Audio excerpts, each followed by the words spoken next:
Eto na mga idol, Naoya Inoue nagpaalam na.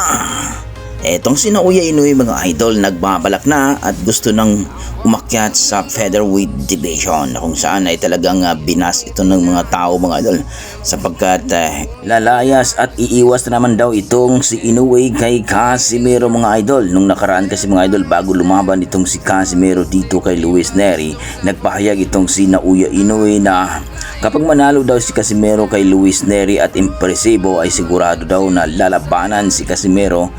At sa bansang Japan pa daw mangyayari ito. Kumbaga mega fight daw ang magaganap mga idol. Pero nung nakalaban na ni Casimero itong si Luis Nery ay talang tipong tahimik na itong si Monster Kuno ng Japan.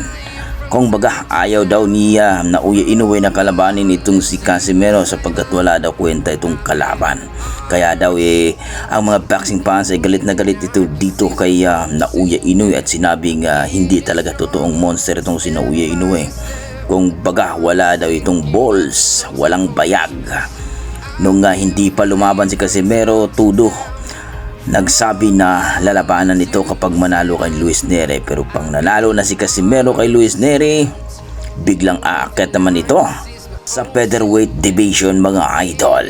Well mga idol, ayon sa ating mga boxing fans na okay din yan, nalalayas na itong si Naoya Inoue pero mabakante na daw ang titulo, no? Ang mga belt dito sa super bantamweight division kasi matagal na daw itong hinawakan ni Naoya Inoue. Pero ang mga maliliit at mga hindi malalakas daw na mabuksingero lang daw ang kinalaban ni Naoya Inoue.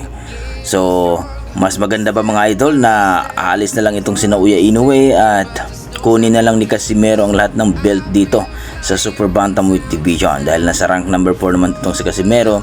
Kung mapalaban ngayong December mga idol itong si Casimero, siguradong aakyat na naman ito sa ranking. So kayo mga idol, ano masasabi nyo dito sa pag-akyat ni Naoya Inoue sa featherweight division? Sa kabilang banda mga idol, binulgar po ng kapatid ni Casimero, no? Itong si Jason Casimero na kung bakit malakas daw talaga itong si Casimero sapagkat naku grabe pala ang kinakain nito, saging mga idol, no? Tingnan mo naman mga idol, parang gorilla daw kalakas. Alam naman natin ang gorilla mga idol, malakas talaga yan.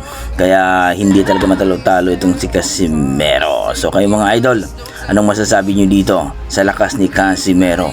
Kaya ba itong patumbahin itong si Naoya Inoue kung sakaling magtapat itong dalawa?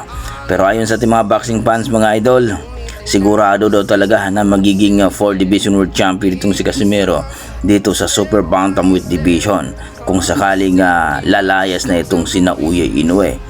Ayon kay Casimero mga idol, hindi naman daw talaga totoong monster itong si Naoya Inoue. Yung mga nakalaban daw niya, mahihina daw talaga.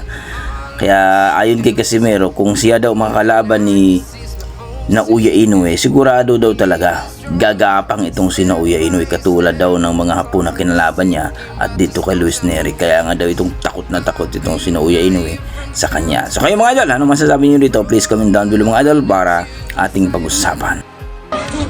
Ayan o.